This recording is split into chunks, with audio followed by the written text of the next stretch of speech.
Now, I'm not going to get into any specifics going down in detail on any one standard related to this. It's an overview of the top 10.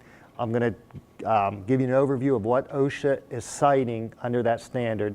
And this is all based on the federal OSHA enforcement for FY17, fiscal year 17. And again, when I say federal, this is states like Pennsylvania, Virginia, they're federal states, the federal data. And it's also for data based on the NIC code 3326, which is a spring and wire product manufacturing for businesses in that, employers in that business with less than 250 employees. So this is just overall data across the nation for the federal run states for this business type, okay? Now I'm going to go through each of these in a sense, and we'll discuss what OSHA's looking for, what they're citing for, but it's going to be an overview. Again, top of the list is lockout tagout. I don't care if you're talking spring and wire product manufacturing, machine shops, any manufacturing, the top one's always going to be lockout tagout. So those were the most frequently cited in FY17 for the spring and wire manufacturing, okay? I just want to throw this in there. Again, consultation, we don't issue penalties or citations. However, if you're familiar with OSHA, for years, the penalty structure has never changed. It used to be $7,000 for a serious hazard per violation. It recently went up a year or two ago to $12,000 per violation. So a machine guarding issue that you're in violation of, right there's right off the bat, $12,000. Failure to abate, it's $7,000, it's $12,000 per day beyond the abatement date. Like we give you, during consultation, we give you an abatement date. I usually give you 60 days to correct stuff. OSHA does the same thing. They'll say, well, you need to, if you haven't already corrected it, you'll need to correct this by, and you have to respond to OSHA, tell them what you did to correct it. If you don't respond to them and they come up and do a follow-up and you still have that hazard there, they'll cite you under failure to abate. So they'll add more money to your violation. Now, the willful repeat is the big one. It goes back 3 years. So you get cited for no lockout tagout procedures, no training. 3 years, 2.5 years from now, someone gets, you have another fatality or you get serious injury, OSHA comes back out, does an inspection. The reason for the serious injury was lockout tagout because you didn't follow training procedures or so, but you got cited for it 2.5 years early, you're going to get cited for repeated citation if it's within 3 years. So as you can see, that's a lot of money. That's a lot of money to anybody, but a lot of small businesses that have 10 employees, 15 employees, this is what they get cited. This is the same thing GE would get cited for the same hazard. Now there are reductions for small businesses up to 60%, but still 60% of $100,000, that's still $40,000 for a small business. That's a lot of money. So please use your consultants is what I'm trying to say. I hate for anybody to get cited. Lockout tagout, like I said, number one. So what does OSHA cite? Again, there's specifics. If anybody's familiar with the standards, there's specifics that lockout tagout requires, physical locks and tags and all that. Well, what they usually cite for is 3 things. One is lack of written control procedures. They're actually written procedures, machine specific. Employee training, you didn't train your employees. And then your procedure inspection annual review. There's actually, you have to audit your procedures. So those are the 3 areas of energy control lockout tagout that OSHA cites for. Written procedures, your written procedures have to basically say what it is. I want to know how to take that machine to zero energy state so it does not unexpectedly move or start up while I'm servicing or maintaining it. Make sure when you look at your procedures, you don't just say, oh, maintenance takes care of that. Don't just look at what maintenance does. Maintenance is not who I'm worried about. Maintenance usually does shut the machine off and does everything. It's the operator who has to bypass a guard to unjam it or to reach something under there. That's lockout tagout. Anytime you remove a guard to do something, you fall under lockout tagout. So your procedures have to state basically how you're going to, what processes or what tasks involve lockout tagout and the steps to take to zero energy that machine and who's eligible to do that. when I say machine specific, if you have a group of machines and they're all the same, the procedure is going to be the same. You don't need a procedure for every little drill press grinder, stuff like that. You just need a general procedure for machines that are single energy source. Cord and plug machinery, you unplug it. There's a procedure. Any cord and plug machine, your procedure shall be unplug it. Any single energy source machinery, when I say single energy source, you throw a disconnect, a circuit breaker, the machine's dead, that's single energy.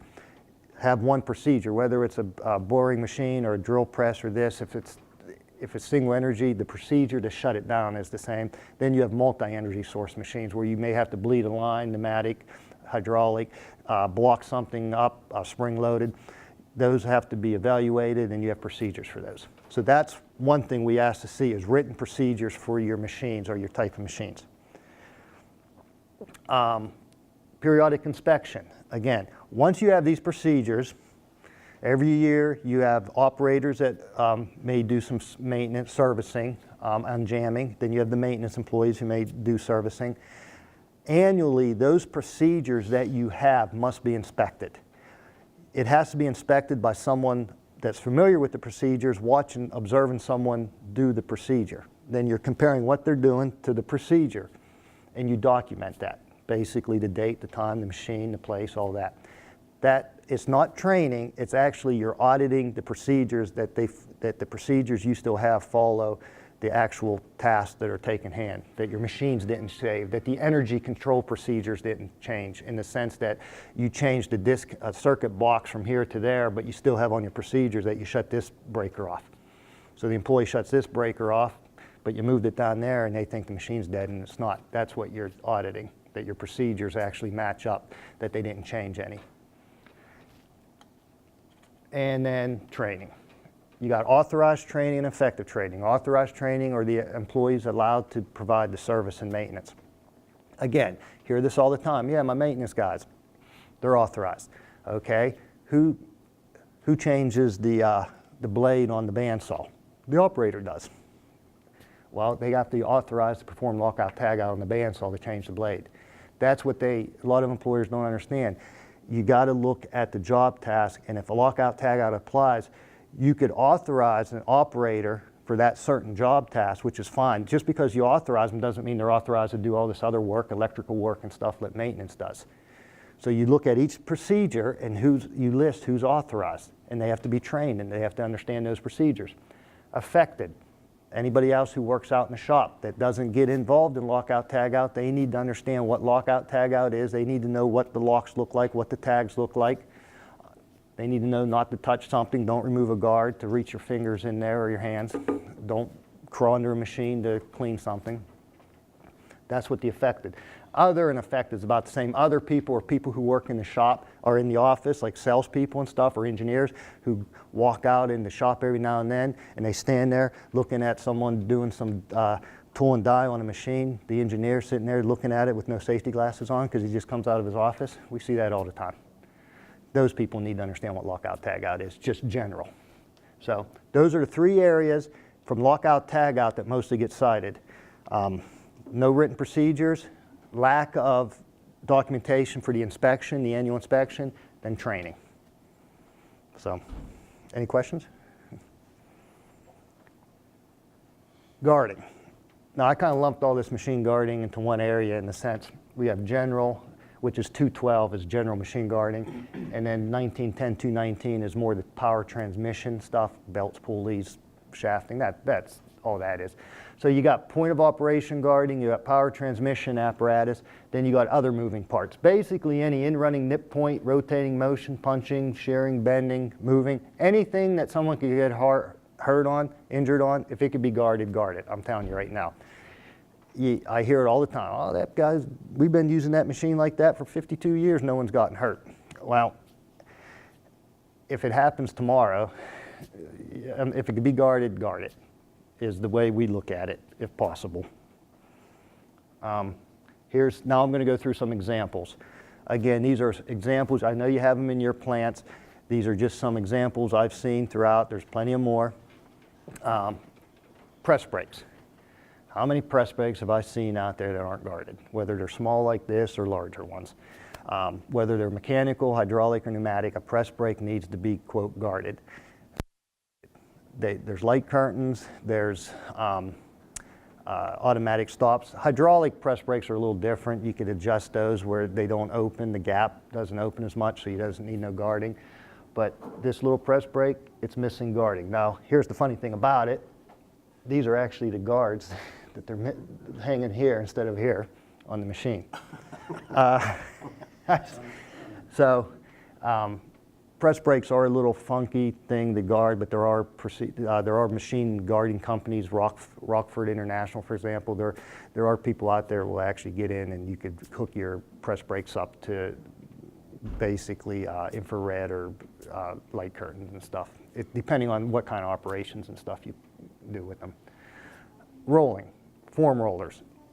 Whether they're small, big, there needs to be mostly an emergency tripwire around them. There's no really guarding issue. If you could guard them with a sleeve that you can't get your fingers in, great, but that's not always practical. At a minimum, if it's a roller where you're rolling sheets of metal or something, they have to have a trip emergency stop. And it's not where, oh, I'm gonna stop here and go over here and hit it. It should be a tripwire where you just bump it, it stops the rolls right away. Those are cited a lot. Machining lathes. This usually, I know you've seen some without guards, other ones usually have a cover over the chuck and dogs here. That's what we're looking for. What you're protecting is when so the product doesn't shatter or filings don't fly back out and break. So you could protect this area with a chuck cover and stuff. Same with milling machines. They make all kind of guarding for milling machines. You go to rockford.com or type in milling machines, boring machines, machine guarding, you'll see all kind of guarding issues. Again, this picture here I took, they don't have a guard, but actually on the other side of the machine, the guard goes, it's a square, it sits right there. They say they don't always work. Well, you got to find the ones that work, but again, it's going to save someone's finger, hand. Also, if OSHA does show up, you're going to save right there $12,000 by having a guard on it. So those are two areas that need guarding.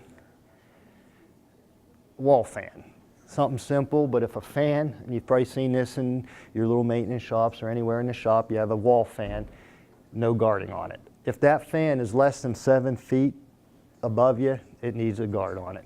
And there's nothing fancy. Go get some chicken wire that has openings less than 1/4 inch and put it around there. It's guarded. That's all you need. Horizontal bandsaw. Again, this is another issue that gets cited a lot. The unused portion of the blade needs guarded. So as with a vertical regular wood bandsaw where you have an adjustable guard, on horizontal bandsaws, usually this section has an adjustable guard too. This is the cutting portion here. That portion needs guarded. We see that cited a lot, the unused portion of the blade. And depending on the right side, how big that gap is, you always throw a guard up on that side too. But a little piece of angle iron, sheet metal, will work. Nothing special. Just want to keep up from breaking or a person's hands from going in there while they're adjusting something. We see this a lot.